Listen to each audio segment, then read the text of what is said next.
The standard model of particle physics has been developed during the 20th century and verified experimentally to a high level of precision. It is based on only a small number of particles. The 6 quarks interact with all 3 interactions of the standard model.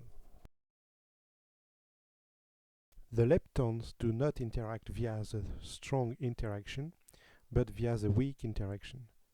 The 3 charged leptons, electron, muon, and tau, also interact via the electromagnetic interaction. The forces or interactions are mediated by other particles. The photon is the mediator of the electromagnetic interaction. The gluon is the mediator of the strong interaction. The Z and the W are the mediators of the weak interaction.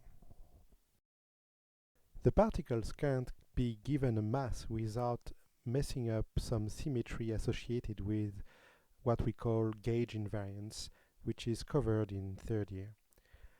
In the standard model, the particles are treated as massless, and what appears to us as a mass comes from an interaction with the so-called Higgs field, a mechanism predicted by Higgs and 6 other physicists in 1964.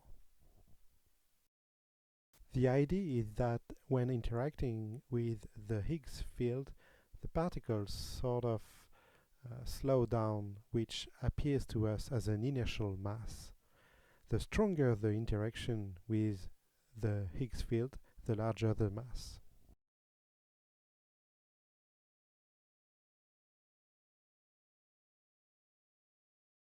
Every time we have a field, we must have also a particle. For instance, the electromagnetic field is associated with the photon. Therefore, the existence of the Higgs field led to the prediction of a new particle called the Higgs boson, and discovered in 2011 at the Large Hadron Collider at CERN in Europe. With this discovery, all particles predicted by the standard model were confirmed experimentally. Despite its success, we know that the standard model is incomplete. First, it does not include gravitation.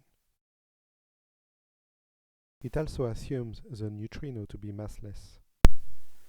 The problem with the mass of the neutrino is that it can't be produced by coupling to the Higgs field.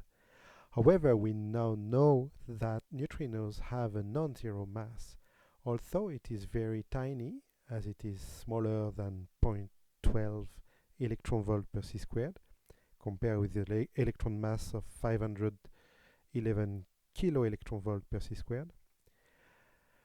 I encourage you to read about the neutrino oscillation experiments, which proved the non-zero mass of the neutrinos. This is another example of nice application of quantum mechanics. There are other problems which the standard model cannot explain. For instance, the dark matter, which many people are looking for. And physicists are now actively searching for physics beyond the standard model.